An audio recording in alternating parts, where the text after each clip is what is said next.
I was at home the night of October 1st, and my sergeant sent me a text saying that there was an active shooter at the Mandalay Bay. And I had left my radio at work, so I downloaded an app and was listening to the radio traffic that was occurring, and it was pure chaos. Then I remembered, well, Charlie, he's in that area. I wonder if he knows what's going on, because he had been down there for 3 days of the Route 91 concert on a staycation with his wife.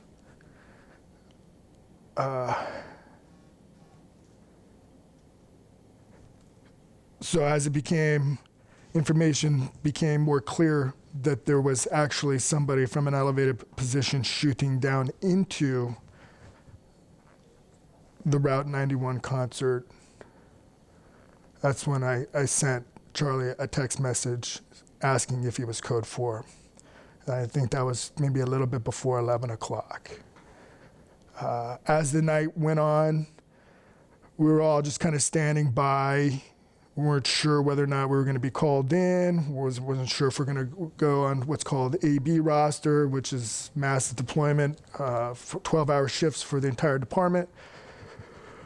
As the hours went on, I was a little concerned when they started talking about the carnage that had occurred inside the venue. But in my mind, I'm like, oh, Charlie, he's fine.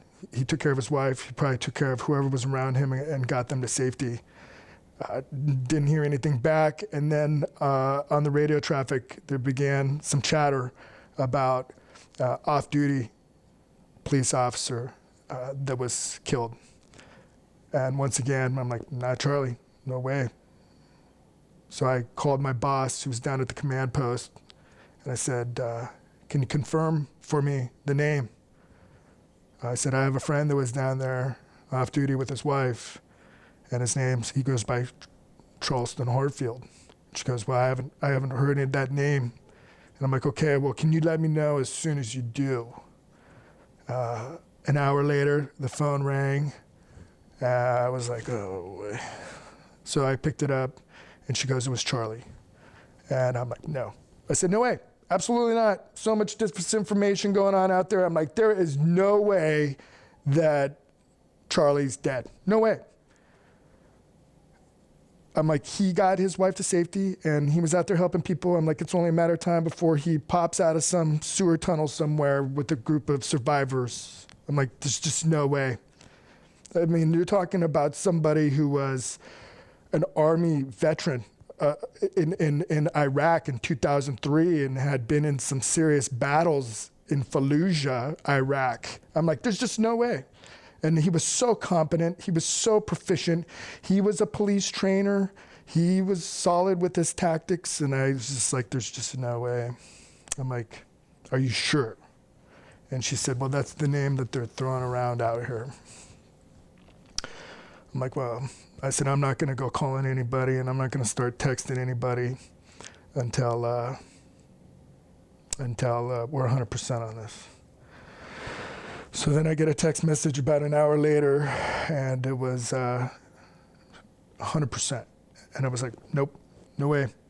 I said, there's some mistake. There's just no way. I get the call from my sergeant that I have to be into work on my day off at 6 o'clock in the morning for briefing because the department had activated AB roster. And I come walking into the office, and I can hear chatter, people talking.